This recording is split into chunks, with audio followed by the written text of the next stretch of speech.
$7 a week. That is what $1 a day looks like when you add it up. Most people hear that number and assume it means no flavor, no satisfaction, and nothing worth eating.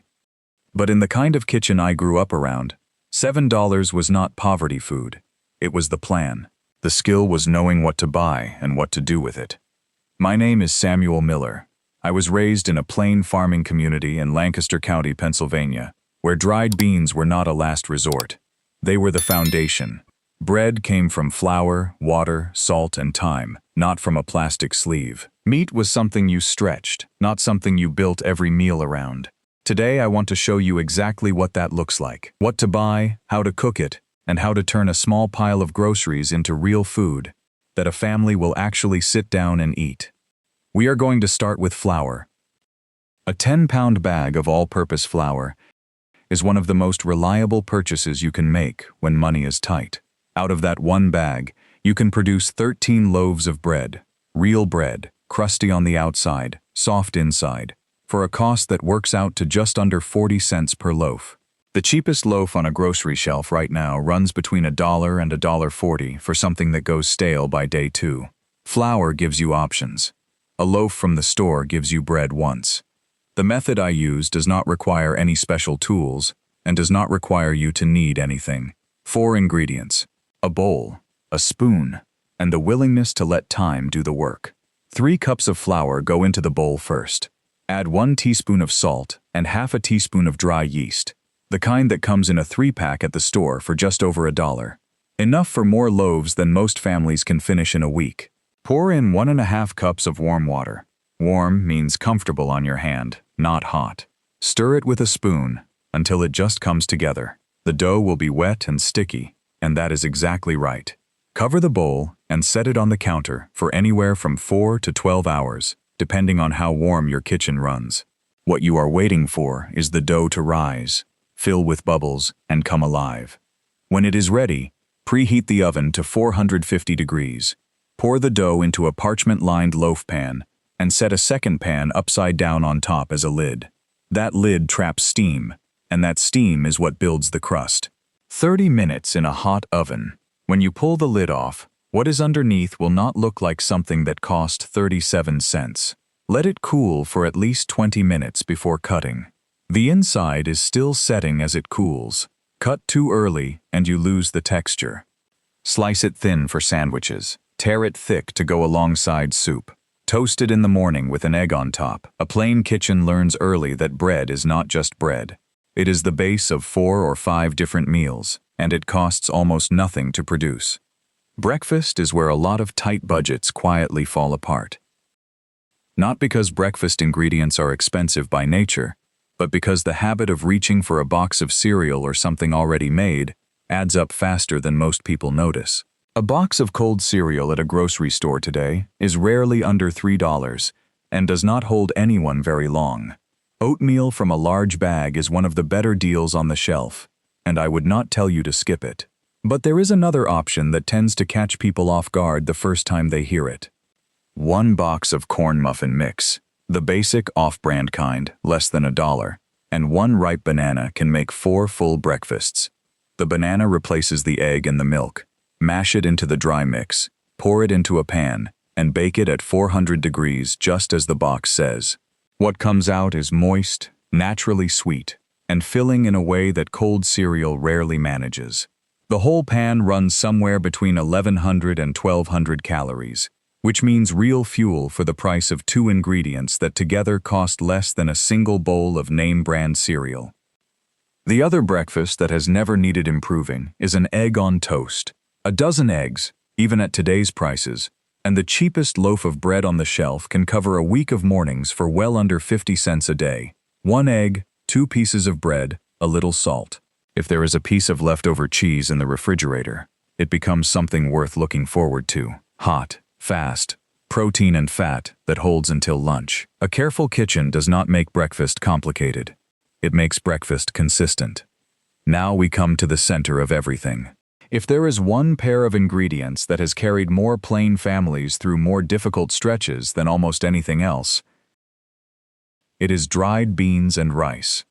Not because they are the only option, but because they are reliable, nutritious, genuinely affordable, and willing to become almost anything a patient cook asks of them. A 4-pound bag of dried pinto beans at most grocery stores runs under $4. That same volume of cooked beans from cans would cost 2 to 3 times as much and give you far less control over the flavor. A 2-pound bag of rice runs between $1.50 and $1.75 at most stores, sometimes less at discount retailers. Together, $5 to $6 for a base that carries a family through multiple meals across an entire week. The mistake people make with dried beans is treating the cook time as an inconvenience. What the time gives you in return is a pot of something that fills the kitchen with a smell that actually means dinner is happening, and beans that taste like they belong in a meal, not like they were rescued from a tin.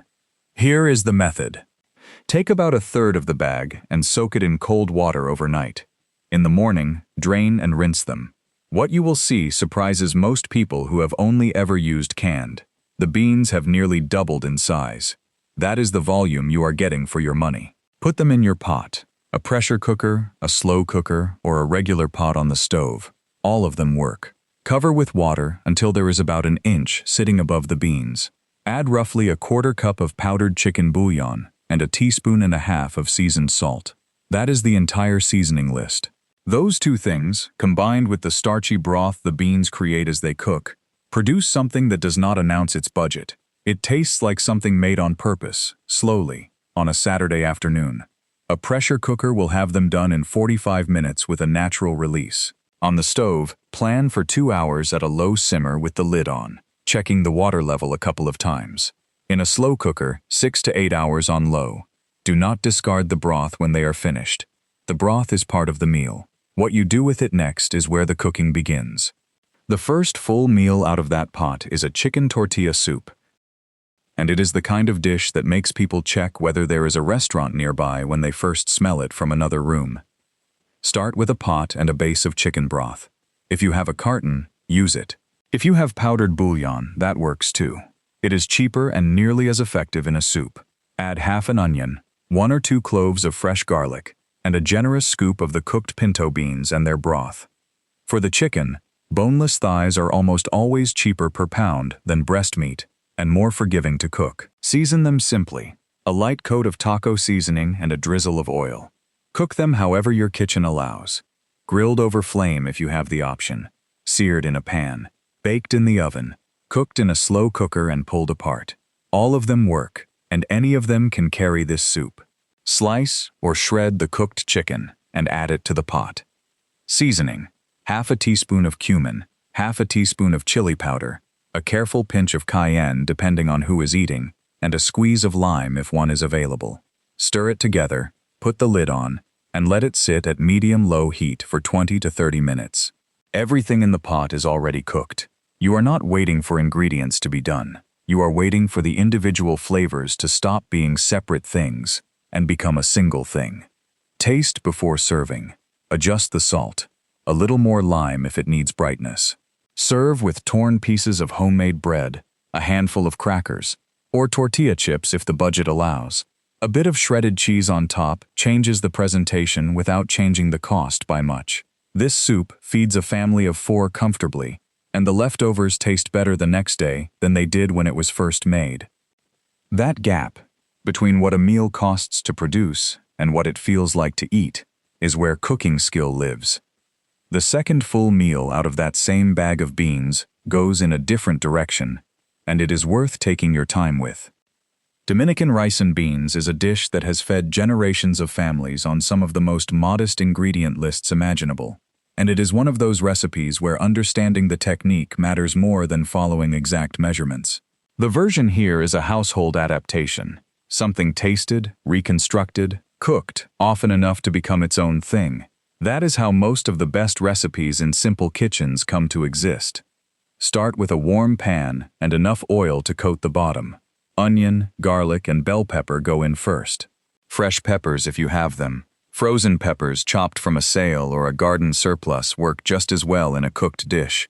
The freezer is one of the most underused tools in a budget kitchen, and peppers bought cheap and frozen keep their flavor for months. Let the aromatics soften until the onion is beginning to color. Add a tablespoon of white vinegar and a tablespoon of tomato paste. Tube tomato paste is convenient because there is nothing to waste. The small can works too. Any leftover paste can be frozen in spoonfuls on a tray and bagged for later. Nothing gets set aside in a kitchen that is paying attention. Add the cooked beans with their broth, roughly the equivalent of 3 cans. A little water if the pot needs it. A sprinkle of dried oregano and 3 or 4 tablespoons of fresh cilantro if you have it. Lid on, heat low. This dish needs time. Not active time, just time. 90 minutes to 2 hours on a gentle simmer is what takes a pot of beans from something that tastes assembled to something that tastes considered. Meanwhile, cook the rice however you normally do. 2 parts water to 1 part rice, a pinch of salt, lid on, low heat, 18 minutes. Do not lift the lid while it cooks. To serve, rice in the bowl, beans ladled generously on top, a few thin slices of fresh tomato alongside. A 50-cent tomato stretched across 4 servings. Beans from a bag that cost less than $1 per meal. Rice that adds almost nothing to the total. What arrives at the table does not announce its budget. It announces that someone in this kitchen knew what they were doing. Let me stop here and account for what we have built so far, because it is worth seeing the whole picture. We started with a 10-pound bag of flour and turned it into 13 loaves of crusty homemade bread at 37 cents each. We made 4 breakfasts out of a box of corn muffin mix and 1 banana. We cooked a pot of dried beans with 2 simple seasonings and used that pot to build chicken tortilla soup and Dominican rice and beans. And we have not spent much more than $15 on everything combined. That is not a trick. That is what happens when every ingredient is asked to do more than one thing. When nothing is bought for convenience that can be made for a fraction of the cost. And when the cooking skill underneath the shopping list is treated as something worth having. Old plain kitchens ran this way not because it was fashionable, but because it was necessary. Families that operated this way ate better than households with more money and less knowledge. That combination, modest ingredients and real skill, is worth more than a generous grocery budget and no idea what to do with it. There are a few more things a kitchen like this depends on, and they are not complicated. The pantry is its own kind of planning. Salt, bouillon, dried herbs, vinegar, oil, tomato paste, flour, dried beans, rice, oats. These are not ingredients for a single recipe. They are a foundation that makes almost any recipe possible. When the pantry holds these things, the question of what to cook is never answered from a position of nothing. There is always something to start from, something to build toward. Meat changes its role rather than disappearing. A package of chicken thighs bought at a sale price can carry 2 different meals when used thoughtfully. In a soup, the chicken is one part of a larger thing. In a bowl of rice and beans with a few strips on top, it becomes a finishing note rather than the main event. A small amount of good protein used with intention satisfies in a way that a large amount of cheap filler rarely does. Eggs deserve more credit than they usually get. A dozen eggs, depending on the week and the store, can still be found for between $1 and $2. Each egg is 6 grams of complete protein, a yolk full of fat-soluble nutrients, and a tool that works scrambled, fried, boiled, folded into batter, stirred into soup, or used to hold a grain mixture together. A household that knows what to do with eggs does not run out of options. And the freezer, used intentionally, becomes a savings account in cold form. Cooked beans portioned and frozen last for months and defrost in minutes. Peppers bought in bulk or grown in a garden, chopped and frozen, are indistinguishable from fresh in any cooked dish. Cilantro that would otherwise go dark in a refrigerator drawer, chopped and frozen in small amounts, is there when you need it, without costing anything extra.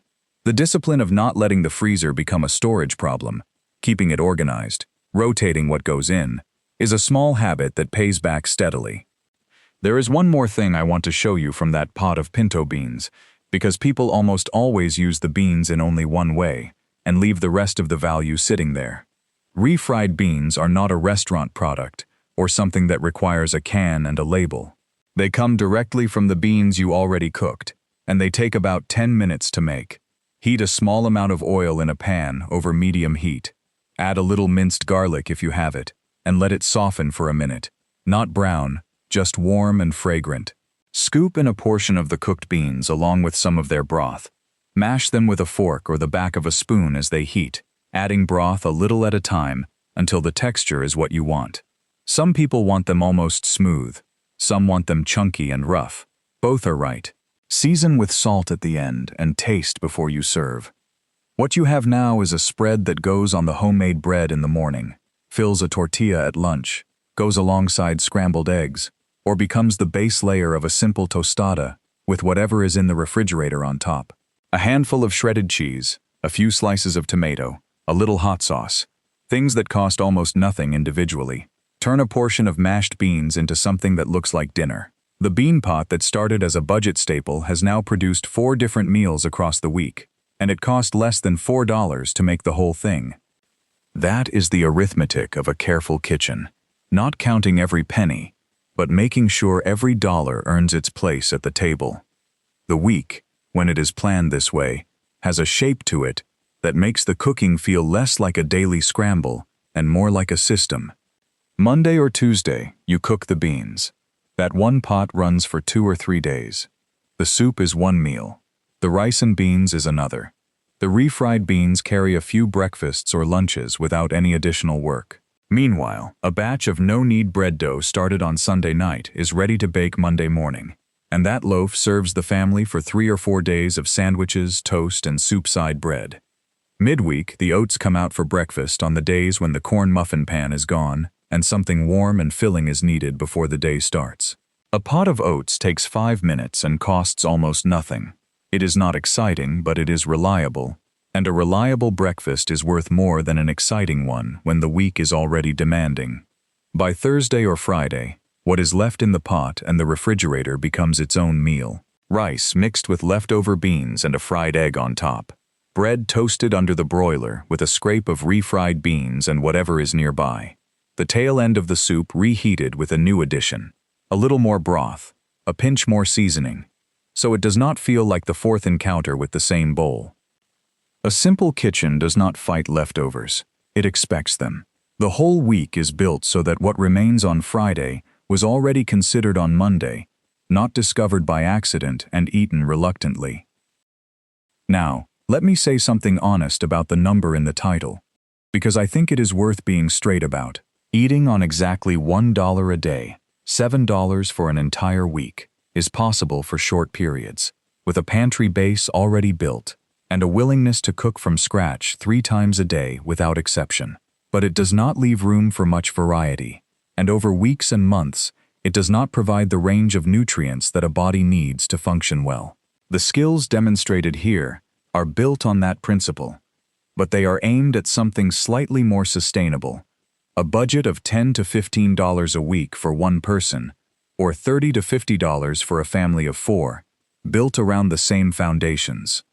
Dried beans, flour, eggs, rice, oats, seasonal vegetables when available, a small amount of meat used as flavoring rather than centerpiece. That budget, managed with these cooking skills, produces real food, food that is warm and seasoned and made with care. The kind that children eat without complaint and adults remember. The skills are the point.